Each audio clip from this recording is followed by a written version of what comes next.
All right, then. Describe a quiet place you like to go. You should say where it is, how you knew it, how often you go there, what you do there, and explain how you feel about the place. Okay, so um, the place I'd like to talk about is a little park near my house. It's like my go-to spot when I need to, just chill out and escape the noise. It's tucked away in this residential area, so it's not like a super popular or crowded place. I actually stumbled upon it a few years back when I was like just exploring my neighborhood. Yeah. And well, I was immediately drawn to it. I mean, it's surrounded by all these lush green trees, and there's this cute little pond right in the middle, which just adds to the whole peaceful vibe. I try to go there at least once or twice a week, especially in the evenings. It's just so much calmer then, and the air is cooler. Usually I'll just grab a book and sit on one of the benches, or, sometimes I just sit there and soak in the fresh air and the sounds of nature. It's amazing how relaxing it is, like my own personal retreat from the city chaos. It's where I can clear my head and recharge. Nice. Now, let's dive a bit deeper. Why do you think there are more noises made at home now compared to, say, a few decades ago? Hmm, that's an interesting one. I guess it's mainly because of all the gadgets we have now, right? Like TVs, smartphones, those are always buzzing and beeping. Yeah. And then you've got all the appliances too, washing machines, blenders, vacuum cleaners. They all add to the noise. Yeah. I mean, think about it. People leave the TV on in the background all the time, or they're blasting music on their phones. It's a constant stream of sound. Back in the day, things were simpler. Fewer gadgets meant quieter homes. Right. Now, shifting gears a bit, why do you think older people tend to prefer living in quieter places? Well, I think it's because they've spent a lifetime dealing with noise and stress, right? They're at a point where they just crave peace and quiet. Plus, loud noises can be really overwhelming, especially as you get older. Think about traffic, construction, all that can be really disruptive to their sleep and even stressful. Quiet environments allow them to actually unwind and enjoy things like reading or gardening without, constant distractions. Makes sense. Do you think only older people have time for leisure? No, not at all. I think leisure time is important for everyone, no matter how old you are. It's just that, how people choose to spend their free time might be different depending on their age and what they're into. Like older people might be more into, say, knitting or taking walks in nature, while younger people might be more into things like sports or going out with friends. It's all about personal preference and how much energy you have, I guess. So, how do you think technology impacts how people spend their leisure time? Oh, it's changed things big time. I mean, we've got all this entertainment right at our fingertips now. Streaming movies, playing video games, you name it. You don't even have to leave the house anymore. Like, Yeah. how many people do you know who'd rather binge watch Netflix than go to the cinema? It's super convenient, but it also means people are spending less time outdoors and, less time actually interacting with each other face to face. Right. So, tell me, how do people in your country typically spend their leisure time? Well, it really varies. I mean, it depends on where you live and what you're interested in. For example, families in cities often go to malls or parks on the weekends. It's a chance to get out of the house and do something together. Younger people, on the other hand, might be more into hanging out with their friends, playing video games, that kind of thing. And then there are the more traditional hobbies that are still popular, like cooking or gardening. Those are great for relaxation. Last one. Is it easy to find quiet places in your country? Honestly, it depends. In big cities, it could be tough. There's so much traffic, construction, and just general hustle and bustle that it's hard to find a truly quiet spot. Unless, of course, you go to places specifically designed for that, like libraries or parks. But in rural areas, yeah, there are tons of peaceful places where you can, escape the city noise and just enjoy nature. Okay, so we just heard a solid Band 8 response. What struck you about how the test taker approached the questions? I think they were very clear and direct in their answers. They got their points across well. Exactly. And now let's shift gears and listen to a Band 9 response to the same prompts. Pay attention to the language and the level of detail. Ready for round 2? Bring it on. All right. Describe a quiet place you like to go, you should say. Where it is, how you knew it, how often you go there, what you do there, and explain how you feel about the place. One of my favorite quiet places is actually a library that's not too far from my university campus. It's a really elegant space. It has these huge floor-to-ceiling windows that let in so much natural light. It creates this incredibly serene atmosphere, which is perfect for, focusing on studying or just relaxing. I actually discovered it during my first year at uni.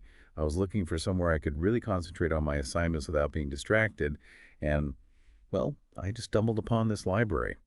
Ever since then, it's become my go-to sanctuary whenever I need a break from the world or just want to clear my head. I probably go there a few times a week, even more so during exams when, I really need to focus. But sometimes I go just to, lose myself in a good book. When I'm there, I might work on my laptop, catch up on some reading, or sometimes I just sit there and soak up the peaceful atmosphere. It's honestly incredible how calm and productive I feel when I'm in that space. The silence is almost like a shield against the chaos of everyday life. Interesting. Now tell me, why do you think there's so much more noise in homes these days compared to the past? Well, I think it's largely because of the sheer number of electronic devices we have now. I mean, it's not just TVs and smartphones anymore. It's also things like kitchen appliances, blenders going off, microwaves beeping, and then there are all the entertainment systems. People have multiple devices running at the same time. It's a constant symphony of sounds. Think about it. You might have someone watching TV in the living room while someone else is vacuuming upstairs. Mm-hmm. You just didn't have that kind of overlapping noise back in the day when homes were, well, simpler. You've got a point. Why do you think older people tend to seek out quieter environments? I think for many older people, quiet represents a sort of refuge.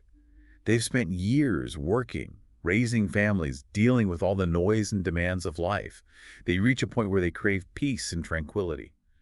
Plus, loud noises can have a real impact on their well-being.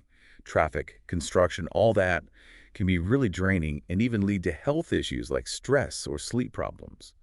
Quiet spaces offer them a chance to truly relax and do the things they enjoy without feeling overwhelmed. Okay.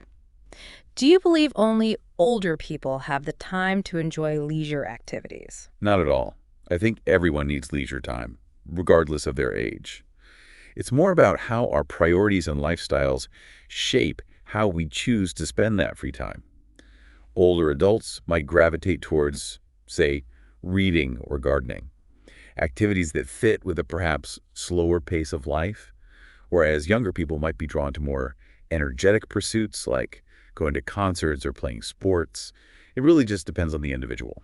How do you think technology has changed the way people spend their leisure time? I think technology has completely revolutionized leisure.